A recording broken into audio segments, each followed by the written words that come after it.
আমি একজন সৌদি প্রবাসীর বউ। সারাদিনের সব কাজকর্ম শেষ করে রাতে জামাইয়ের সাথে ফোনে কথা বলি। সেদিন রাতে স্বামী আমার বারবার কল দিচ্ছিল। এদিকে আমার ননদরা এসেছে তাদের ছেলে মেয়ে আর জামাইকে নিয়ে। কাজ করতে করতে সেদিন আর স্বামীর সাথে কথাই বলতে পারলাম না।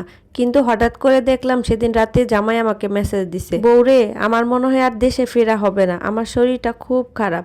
তখন আমি পাগলের মতো কল ব্যাক করলাম। ভিডিও কলে তার মুখটা দেখে আমার কলিজা কেঁপে উঠলো।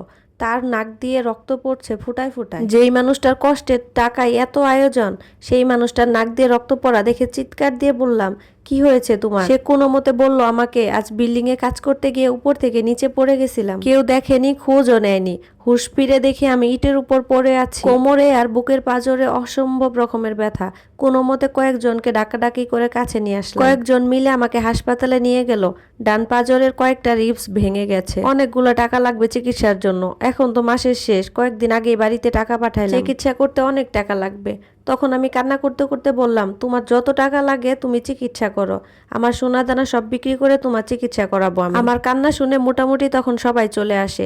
আমি সবাইকে হাত জোর করে বলি একটু সাহায্য করতে। তখন আমার ননদ আমার মুখের উপর বলে দিল তাদের পক্ষে এখন কোনো কিছু দেওয়া সম্ভব না। অথচ ছোটবেলা থেকেই তাদের পড়াশোনা, বিয়ে, সাংসারিক সমস্ত জিনিস আমার স্বামীর টাকা দিয়েই সাজানো। তখন আমার শ্বশুর আমাকে কিছু টাকা দেন।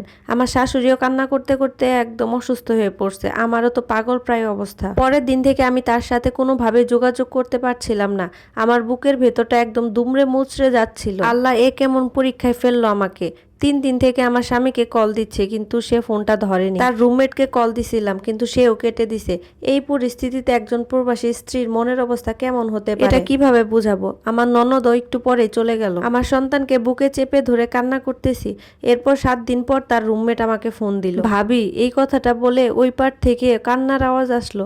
তখন আমি তাড়াহুড়ো করে বললাম, কি হয়েছে ভাই? এতবার কল দিলাম ধরলেন না, আমার স্বামী কোথায়, সে কেমন আছে? তখন সে ফোনের ওই পার থেকে বলল, ভাবি ভাইয়া আর দুনিয়াতে নেই।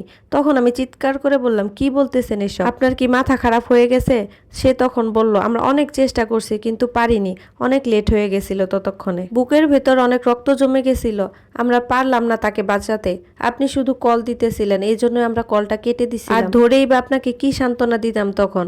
আমরা এতগুলো মানুষ চেষ্টা করেও তাকে বাঁচাতে পারলাম না। আমরা সবাই মিলে প্রবাসের বুকে কাজ করতেছিলাম, কত আশায় ছিলাম আমরা সবাই মিলে একসাথে দেশে যাব, কিন্তু সেই আশাটা আর আমাদের পূর্ণ হলো না। ভাবি জানেন, ভাইয়া মৃত্যুর আগে আপনার জন্য একটা সোনার হার আর আপনার বাচ্চার জন্য তিল তিল করে গড়ে তোলা কিছু জিনিস রেখে গেছেন। দেশে লাশ পাঠানোর ব্যবস্থা চলতেছে, সামনের সপ্তাহে চলে যাবে। তার মুখ থেকে এই কথা শুনে আমি স্তব্ধ হয়ে যাই। তখন আমার 3 বছরের বাচ্চাটা এসে আমাকে বলতেছে, আম্মু কি হয়েছে তোমার, তুমি কান্না করতেছো কেন? আব্বু কি তোমাকে বকা দিছে? এই কথা শোনার পর আমি চিৎকার দিয়ে বলি, মারে তোর বাবা আর কোনোদিনও আমাকে বকা দিবে না, আর তোকে কোলে নিয়ে আদর দিবে না। ঘরে আসার পরপরই তোকে কোলে নিয়ে চুমু দেওয়ার লোকটা আর নেই রে মা। আমার শাশুড়ি আমার কান্নার আওয়াজ শুনে ছুটে আসে। সে এই কথা শুনেই ওইখানেই সেন্সলেস হয়ে যায়। আমিও জানি না কখন মাটিতে পড়েছিলাম।